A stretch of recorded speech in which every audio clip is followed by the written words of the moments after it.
ഭരതനാട്യം നടത്താൻ football stadium, നഗരസഭ ഫെസ്റ്റുകൾ നടത്താൻ പഞ്ചായത്ത് സ്റ്റേഡിയം, രാഷ്ട്രീയ സമ്മേളനങ്ങൾ നടത്താൻ ഇനിയിപ്പോൾ വേണമെങ്കിൽ ക്രിക്കറ്റ് സ്റ്റേഡിയം.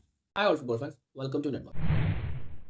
ഓൾറെഡി എല്ലാവരും കണ്ടു കഴിഞ്ഞു നമ്മളുടെ കൊച്ചി ഇൻ്റർനാഷണൽ സ്റ്റേഡിയത്തിൻ്റെ അവസ്ഥ. അപ്പോൾ എന്തോ കഴിഞ്ഞ കുറച്ച് നാളുകളായിട്ട് വിവാദപരമായ ഒരു കാര്യമായിരുന്നല്ലോ ഈ ഒരു ഡാൻസ് പെർഫോമൻസിൻ്റെ കാര്യം. എന്തോ 12,000 ആളുകളെ പങ്കെടുപ്പിച്ചുകൊണ്ടുള്ള ഒരു പെർഫോമൻസ്, ഗിന്നസ് റെക്കോർഡ് നേടുക എന്ന എന്തോ ഒരു ഉദ്ദേശത്തോടു കൂടി അതിൻ്റെ കുറേ അഴിമതികളും പരിപാടിയൊക്കെ ഇവിടെ സംസാരിക്കുന്നുണ്ടായിരുന്നു. അപ്പോൾ നമുക്ക് അതേപ്പറ്റി സംസാരിക്കാനില്ല. പക്ഷേ ഇത് നടന്നത് കൊച്ചി സ്റ്റേഡിയത്തിൻ്റെ നെഞ്ചത്താണെന്നേ ഉള്ളൂ. അപ്പോൾ കൊച്ചി നമ്മുടെ ബ്ലാസ്റ്റേഴ്സിൻ്റെ ഹോം സ്റ്റേഡിയം, അവിടുത്തെ പിച്ച് ഏറ്റവും ബെസ്റ്റ്, ഇന്ത്യയിലെ ഏറ്റവും ഒരു ബെസ്റ്റ് പിച്ചായിരുന്നു അത്. സോ അതിപ്പോൾ കാണാൻ കഴിയുന്നില്ല. അത് മുഴുവൻ നശിച്ച് ഗ്രാസൊക്കെ പോയി ടോട്ടലി കളിക്കാൻ പോലും പറ്റുന്ന ഒരു പാകത്തിനാണ് ഇപ്പോൾ ആ ഗ്രൗണ്ട് ഉള്ളത് എന്ന് തോന്നുന്നില്ല. ബ്ലാസ്റ്റേഴ്സ് തന്നെ അതിൻ്റെ ഒരു സ്റ്റേറ്റ്മെൻ്റ് ഒക്കെ പുറത്തുവിട്ടിട്ടുണ്ടായിരുന്നു, ഒരു ഫോട്ടോ ഒക്കെ ഷെയർ ചെയ്തിട്ടുണ്ടായിരുന്നു. അപ്പോൾ ഇത് എന്ത് ഭാവിച്ചിട്ടാണ് ഇങ്ങനെയുള്ള കാര്യങ്ങൾക്ക് അനുമതി നൽകുന്നത് എന്ന് മനസ്സിലാവുന്നില്ല. ഇവർ സ്പോർട്സ് എന്ന ഒരു സംഭവത്തിന് എന്ത് വാല്യൂ ആണ്, എത്രത്തോളമാണ് അതിന് വാല്യൂ കൊടുക്കുന്നത് എന്നുള്ളത് ഇതിൽ നിന്നൊക്കെ വ്യക്തമാണ്. ക്യാഷ് മാത്രം മോഹിച്ച് പോയിട്ട് കാര്യമില്ല. നമ്മളൊരു പർപ്പസിന് വേണ്ടിയിട്ട് ഒരു കാര്യം നമ്മൾ ബിൽഡ് ചെയ്തിട്ടുണ്ടെങ്കിൽ അത് അതിനുവേണ്ടി മാത്രം യൂസ് ചെയ്യാൻ കൂടി പഠിക്കണം. അല്ലാതെ ക്യാഷ് ഉണ്ടാക്കാൻ വേണ്ടിയിട്ട് അതിൻ്റെ കൂടെ ഒരു എന്താ പറയുക, ഇപ്പുറത്തൂടെ വേറൊരു പരിപാടിയൊക്കെ ചെയ്ത് കഴിഞ്ഞാൽ ഇങ്ങനെ ഇരിക്കും. ഇപ്പം എങ്ങനെയാണ് ആ പിച്ചിൽ കളിക്കുക എന്ന് പോലും മനസ്സിലാവുന്നില്ല. ഇപ്പം തിങ്കളാഴ്ച മാച്ച് ഉണ്ട്, ഒഡീഷ FC വരുന്നുണ്ട്. അപ്പോൾ ആ മാച്ചിൽ ഗ്രൗണ്ട് അത് പഴയ ഒരു സ്ഥിതിയിലേക്ക് കൊണ്ടുവരാൻ കഴിയുമോ എന്നറിയില്ല. പക്ഷെ എന്നാലും അങ്ങനെ ഒരു 50% കളിക്കാൻ പാകത്തിൽ ഗ്രൗണ്ട് ആക്കണം എന്നുണ്ടെങ്കിൽ എത്ര പേര് അവിടെ പണിയെടുക്കണം, എന്തോരം ക്യാഷ് അതിന് വേണ്ടി ചിലവാകും, എന്തെല്ലാം പരിപാടികൾ ചെയ്യണം. അപ്പോൾ ഇത് ഇപ്പോൾ ഒരു നമ്മളിപ്പോൾ ഇതിപ്പോൾ ഈ ഒരു ഭരതനാട്യം പരിപാടിയുടെ കേസും കാര്യങ്ങളും അല്ലെങ്കിൽ ബ്ലാസ്റ്റേഴ്സ് അവിടെ കളിക്കുന്നതുകൊണ്ട് നമ്മൾ അറിയുന്നു, പോപ്പുലർ ആയതുകൊണ്ട് അറിയുന്നു. ഇതേ പരിപാടി ഒരുപാട് നമ്മുടെ നാട്ടിൻ പുറങ്ങളിൽ നടക്കുന്നുണ്ട്. ഫോർ എക്സാമ്പിൾ ഞാൻ പറയുന്നത്, എൻ്റെ വീട് മാവേലിക്കര കായംകുളം ഈ ഒരു ഏരിയയിലാണ്, ചുനക്കര എന്ന്.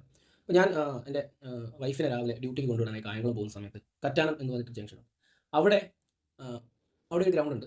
അപ്പോൾ അത് പോപ്പേഴ്സ് സ്കൂളിൻ്റെ അടുത്തുള്ള ഗ്രൗണ്ടാണ്, അത് സ്കൂൾ ഗ്രൗണ്ടാണെന്ന് തോന്നുന്നു, എന്തെങ്കിലും ആയിക്കോട്ടെ. അത് ഗ്രൗണ്ട് ഉണ്ട്. അവിടെ എന്നും രാവിലെ കൊച്ചു കുട്ടികൾക്ക് ഈ ഗ്രാസ് റൂട്ട് ഫുട്ബോൾ ക്യാമ്പ് ഞാൻ കാണാറുണ്ടായിരുന്നു. അപ്പോൾ ഞാൻ തിരികെ വരുമ്പോൾ കൊച്ചു കുട്ടികളൊക്കെ വന്ന് അവിടെ ബൂട്ടൊക്കെ കെട്ടി അവർ ഭയങ്കര രസകരമായിട്ടാണ് അവർ പക്ക ഒരു പ്രൊഫഷണൽ രീതിയിൽ തന്നെ അവർ പ്രാക്ടീസ് ചെയ്യുന്നു. അവർക്കൊരു കോച്ചുണ്ട്, അവരെ ട്രെയിൻ ചെയ്യിക്കുന്നു. അപ്പോൾ നമുക്കത് കാണുമ്പോൾ ഭയങ്കര സന്തോഷമാണ്. നമ്മുടെ നാട് വളർന്നുകൊണ്ടിരിക്കുകയാണ്, ഫുട്ബോളിലേക്കൊക്കെ വരുന്നു. കാരണം വളരെ ചെറിയ കുട്ടികളാണ് കേട്ടോ അവിടെ ട്രെയിൻ ചെയ്യുന്നത്, ഭയങ്കര ചെറിയ കുട്ടികൾ. അപ്പോൾ അവരുടെ ഗ്രാസ് റൂട്ട് അടിപൊളിയാവാൻ വളരെ സാധ്യതയുള്ളൊരു പരിപാടിയാണ്. അപ്പോൾ അത് ഞാനൊരു 1-2 മാസം അതിങ്ങനെ തുടർച്ചയായി കണ്ടുവന്ന് കൊണ്ടിരിക്കുമ്പോൾ പെട്ടെന്നൊരു ദിവസം ഇവിടെ ഈ ഗ്രൗണ്ടിൽ കുറേ തൂണ് വീഴുന്നു, വലിയൊരു പന്തലിടുന്നു, എന്തോ ഭരണിക്കാവ് ഫെസ്റ്റോ അങ്ങനെ എന്തോ ഒരു പരിപാടിയായിട്ട് ഇറങ്ങുന്നു. അപ്പോൾ അതിൻ്റെ പേരിൽ ഇപ്പോൾ ഒരു മാസമായിട്ട് ആ ഗ്രൗണ്ട് ഫുള്ള് പന്തലൊക്കെ ഇട്ട് ഫുള്ള് ബാരിക്കേഡൊക്കെ വെച്ച് മറച്ച് അതിനകത്ത് പാർക്കും പരിപാടി, ഫെസ്റ്റ് എന്ന് പറയുമ്പോൾ അറിയാമല്ലോ, വീഗാലാൻഡിനെ വെല്ലുന്ന കുറേ റൈഡുകളും കാര്യങ്ങളും ഒക്കെ ഇറക്കി നാട്ടുകാരെ സന്തോഷം. അവിടെ എല്ലാവരും വരുന്നു പോകുന്നു. പക്ഷേ നിങ്ങൾ ചിന്തിക്കേണ്ട കാര്യമുണ്ട്, നിങ്ങൾ ഫാമിലി ആയിട്ട് അവിടെ ഒന്ന് എൻ്റർടൈൻ ചെയ്ത് പോകുമ്പോൾ ചിന്തിക്കേണ്ട കാര്യമുണ്ട്. കുറച്ച് കൊച്ചു കുട്ടികളുടെ കളിസ്ഥലമാണ് നിങ്ങളായെടുത്ത് ഇമാതിരി വൃത്തികേട് കാണിക്കുന്നതെന്ന് ആലോചിക്കണം. നിങ്ങൾക്കൊരു ഫെസ്റ്റ് നടത്തണമെങ്കിൽ അതിന് വേറെ സ്ഥലം തേടും. ഇത് കളിക്കാനുള്ള സ്ഥലമാണ്. ഗ്രൗണ്ട് എന്ന് പറയുന്നത് കളിക്കാനുള്ള സ്ഥലമാണ്. അവിടെ നിങ്ങളുടെ ഫെസ്റ്റ്, കുടുംബശ്രീ, പാർട്ടി പരിപാടി എന്ന് പറയുന്നത് ഇറങ്ങിയിട്ട് കാര്യമില്ല. ഇത് കളിക്കാനുള്ള സ്ഥലമല്ലേ, സ്പോർട്സിന് ഇമ്പോർട്ടൻറ്റ് കൊടുക്കണ്ടേ നമ്മൾ. അപ്പോൾ നമ്മൾ ഇത്രയും വാല്യൂ ആണ് ഇവിടെ സ്പോർട്സിന് കൊടുക്കുന്നത് എന്നുള്ളതാണ്, അല്ലെങ്കിൽ കുട്ടികൾക്ക് കൊടുക്കുന്നത് എന്നുള്ളതാണ്. അപ്പോൾ കുട്ടികളെ ക്യാമ്പിലേക്കൊക്കെ അയക്കുന്ന ചില പേരൻസിൻ്റെ പോലും ചിന്താഗതി രാവിലെ കുറച്ച് നേരം കളിച്ചിട്ട് വരട്ടെ എന്നുള്ളതായിരിക്കണം. അല്ലാതെ എന്താണ്, അല്ലാതെ അവൻ്റെ ഉള്ളിലൊരു സ്പോർട്സ്മാൻ ഉണ്ട്, അവനെ കൂടുതൽ മുമ്പോട്ട് നമ്മൾ പുഷ് ചെയ്യണം എന്നുള്ളൊരു മെൻറ്റാലിറ്റി ഇല്ലാന്ന് തോന്നുന്നു. ഇല്ലെങ്കിൽ ഇങ്ങനെയൊന്നും സംഭവിക്കില്ല. ഇതിൻ്റെ കാരണക്കാരൻ ആരാണെന്നൊന്നും നമുക്കറിയില്ല. അതായത് ഗവൺമെൻറ് ആവാം, മുനിസിപ്പാലിറ്റി ആവാം, അല്ലെങ്കിൽ അവിടുത്തെ ഉദ്യോഗസ്ഥന്മാരാവാം, അങ്ങനെ പലരും ആവാം. ആരായാലും കുറച്ച് ബുദ്ധി, മനുഷ്യനാണ്, അപ്പം അതിൻ്റേതായിട്ടുള്ളൊരു ബുദ്ധി കുറച്ച് കാണിക്കണം. ഇതിനകത്ത് ഒരോളം കാണിക്കണം തലയ്ക്കുള്ളിൽ. ഇത് കളിക്കാനുള്ള സ്ഥലത്ത് പന്തലും കെട്ടി ഫെസ്റ്റ് നടത്തുന്നു, മുളക് ബജ്ജി വിൽക്കുന്നു, എന്തായാലും പറഞ്ഞത് ഒരു വള്ളം ഉണ്ടല്ലോ ആകാശത്തോട്ടില്ല, അതുകൊണ്ടിട്ട് ആട്ടുന്നു. ഏത് സ്ഥിരമായി പ്രാക്ടീസ് ചെയ്തുകൊണ്ടിരുന്ന കുട്ടികളുടെ ആ സമയം ഇല്ല. ഇനി ആ ഗ്രൗണ്ട് അവർക്ക് കൊടുക്കാതെ, ഇപ്പം ഞാൻ കഴിഞ്ഞ ഒരു 1-1.5 മാസമായിട്ട് ഞാൻ ആ പ്രാക്ടീസ് സെക്ഷൻ അവിടെ കാണുന്നില്ല കേട്ടോ. സാധാരണ നമ്മളൊരു കുറച്ച് കുട്ടികളെയൊക്കെ സംഘടിപ്പിച്ച് ഒരു പ്രാക്ടീസ് സെക്ഷനൊക്കെ കൊണ്ടുപോകുക എന്ന് പറയുന്നത് ഭയങ്കര വലിയ പാടേറിയ കാര്യമാണ്. പ്രത്യേകിച്ച് നമ്മുടെ ഒരു സ്ഥലത്തൊക്കെ അത് കൊണ്ടുപോകുക എന്ന് പറയുന്നത് ഭയങ്കര പാടേറിയ. അപ്പം അതാരാണ് കണ്ടക്ട് ചെയ്തതെന്ന് എനിക്ക് അറിയില്ല. എന്തായാലും അവർ നല്ലൊരു എഫേർട്ടായിരുന്നു എടുത്തിരുന്നത്. പക്ഷേ അതിപ്പോൾ എനിക്ക് തോന്നുന്നില്ല ഇനിയിപ്പോൾ അത് റീസ്റ്റാർട്ട് ചെയ്ത് വരുന്നു. ഇപ്പോഴും ആ ഗ്രൗണ്ട് അതേപോലെ കിടക്കണം, ആ തൂണും ബിൽഡിങ്ങും ഒക്കെ ആയിട്ട് തന്നെ കിടക്കുകയാണ്. അതിൻ്റെ പരിപാടി കഴിഞ്ഞിട്ട് അത് അഴിച്ചുകൊണ്ട് പോകണം എന്നുള്ളൊരു ഉത്തരവാദിത്തം പോലും കാണിക്കുന്നില്ല എന്നുള്ളതാണ്. ഈ ഗ്രൗണ്ടുകളെ എന്തിനാണ്, കളിക്കാനുള്ള കളിസ്ഥലങ്ങളെ എന്തിനാണ് ഇങ്ങനെയുള്ള വേദികളാക്കി മാറ്റുന്നത് എന്നുള്ളതാണ് എൻ്റെ ഡൗട്ട്. നിങ്ങളതൊന്ന് ആലോചിച്ച് നോക്കുക. ഇപ്പം ഇത് നമ്മുടെ നാട്ടിൻപുറത്ത്, അല്ലെങ്കിൽ ഇത് മാത്രമല്ല, ഇതുപോലുള്ള എല്ലാ ഗ്രൗണ്ടുകളും, പഞ്ചായത്ത് ഗ്രൗണ്ടുകൾ, മുനിസിപ്പാലിറ്റി ഗ്രൗണ്ടുകൾ, അങ്ങനെ വേണ്ട എല്ലാ ഗ്രൗണ്ടുകളിലും ഇത് നടക്കുന്നുണ്ട്. പലതരം ഫെസ്റ്റുകൾ, ഓരോ പഞ്ചായത്തിനും ഓരോ ഫെസ്റ്റാണ്. എന്ത് തേങ്ങയാണ് ഈ ഫെസ്റ്റ്? പോയി നോക്കണം ഫെസ്റ്റിന്.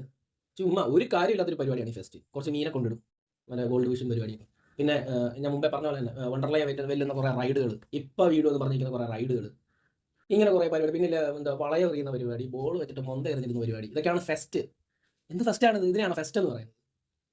ചുമ്മാ നാട്ടുകാരെ പറ്റിക്കുക. പിന്നെ നാട്ടുകാർ ഒന്നും കാണാത്തതുകൊണ്ട് ചിലപ്പം എല്ലാവരും കൂടെ ഏത് ഒരുങ്ങി കിട്ടി എല്ലാം കൂടെ പോവുകയും ചെയ്യും. അവിടെ ചെന്ന് 20 രൂപ 30 രൂപ ടിക്കറ്റ് ആയിരിക്കും, അതെടുത്ത് കാണുകയും ചെയ്യും. ഇത് എന്താണ്? കളിസ്ഥലമാണ്, കുട്ടികൾ കളിക്കുന്നിടം. അവിടെ ഇങ്ങനെയുള്ള ഫെസ്റ്റുകൾ. ബ്ലാസ്റ്റേഴ്സിന്റെ ഗ്രൗണ്ട്, കൊച്ചി സ്റ്റേഡിയത്തിന്റെ അവസ്ഥ ഇതാണെങ്കിൽ ഒരു പഞ്ചായത്ത് ഗ്രൗണ്ടിന്റെ അവസ്ഥ പിന്നെ പറയേണ്ടതില്ലല്ലോ. അപ്പോൾ ഇതൊക്കെ അധികാരികൾ ഒന്ന് ശ്രദ്ധിക്കുക. ഞങ്ങൾക്ക് കളിക്കാൻ സ്ഥലം വേണം. ഇപ്പോഴും ഇവിടെ കളിസ്ഥലമില്ലാത്ത ഒരുപാട് ക്ലബ്ബുകളും ഒരുപാട് ടീമുകളൊക്കെ ഉള്ളൊരു നാടാണ് നമ്മുടേത്. അപ്പോൾ അതിൻ്റെ ഇടയ്ക്ക് ഇങ്ങനെയും കൂടെ ഒരു പരിപാടിയൊക്കെ കൊണ്ടുവന്ന് അതിനകത്ത് ഭയങ്കര ബോറാണ്. അപ്പോൾ കൊച്ചിയിലെ നാളെ കളിയുണ്ട് ഒഡീഷയായിട്ട്. അപ്പോൾ എന്തായിരിക്കും നാളത്തെ അവസ്ഥ അത് കണ്ടറിയാം. പിച്ച് കളിസ്ഥലം എന്ന് പറയുന്നത് ഇമ്പോർട്ടൻ്റ് ആയിട്ടുള്ളൊരു കാര്യമാണ്. ഒരു മനുഷ്യൻ്റെ, ഒരു കൊച്ചുകുട്ടി, വളർന്നു വരുന്ന ഒരു കുട്ടിയുടെ ലൈഫിലെ ഏറ്റവും ഇമ്പോർട്ടൻ്റ് ആയിട്ടുള്ള, അവൻ്റെ ഭക്ഷണം പോലെ തന്നെ അല്ലെങ്കിൽ വെള്ളം പോലെ തന്നെ അവൻ ഏറ്റവും ഇമ്പോർട്ടൻ്റ് ആയിട്ടുള്ളൊരു കാര്യമാണ് അവൻ്റെ കളിസ്ഥലം എന്നുള്ളത്. അത് നമ്മുടെ ജീവിതത്തിന് ഏറ്റവും ആവശ്യമേറിയ കാര്യമാണ്. അതിനെ ആ ഒരു സീരിയസ് സെൻസിൽ കാണുക, ആ ഒരു മെൻറ്റാലിറ്റിയിൽ എടുക്കുക, അതിനൊരു വാല്യൂ കൊടുക്കുക. Okay, thank you.